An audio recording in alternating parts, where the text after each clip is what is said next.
Morning, Mr. Magpie. How's your wife and children? Why do we salute magpies or say a little phrase like that? Folk customs like this have deep roots. They aren't just old wives' tales. They illuminate the beliefs and the mindsets of those who came before us, the people who shaped our world and our language. Many of us salute or say a phrase, not always out of superstition, but out of habit.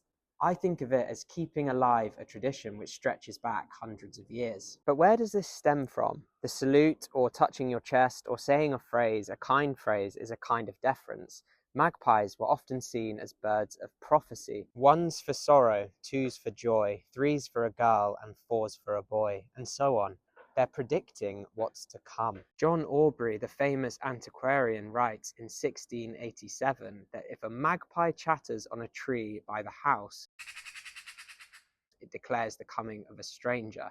And more often than not, they're bad omens. A stranger's knock isn't always welcome, and although seeing two does foresee joy, generally they have a bad reputation.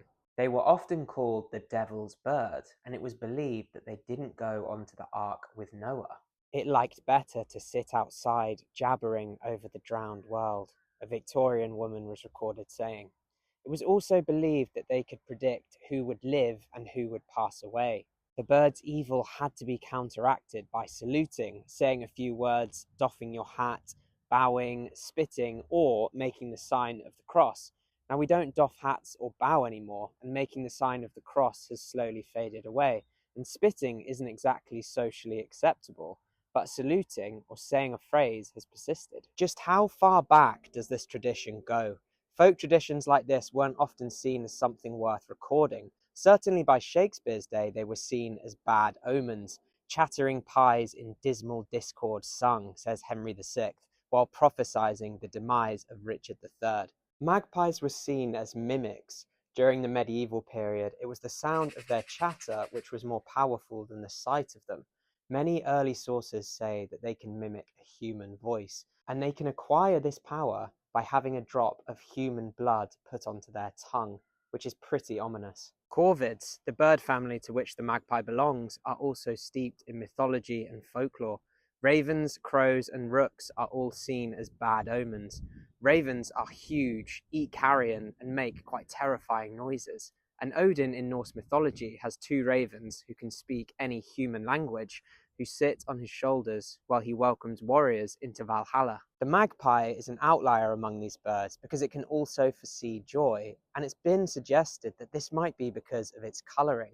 Black animals in Christian culture were seen as demonic, blackened by sin, and white, in contrast, is seen as pure, heavenly, and good.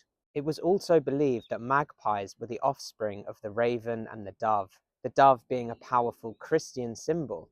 The magpie straddles two worlds, containing both light and darkness. In a world where we're disconnected from nature, it's hard to tell a rook from a crow or a swallow from a thrush. Its distinctive markings might be the reason this tradition has survived for so long. The naturalist Tim Birkenhead says that they are socially monogamous and pairs are often long-lasting or lifelong. Of course, they can come together in larger groups, but I thought it's curious that they live in pairs, and we associate that with joy, and a single magpie goes against the bird's nature, and we associate that with sorrow. Do you salute magpies? Or maybe you grew up hearing a different rhyme? Let me know in the comments.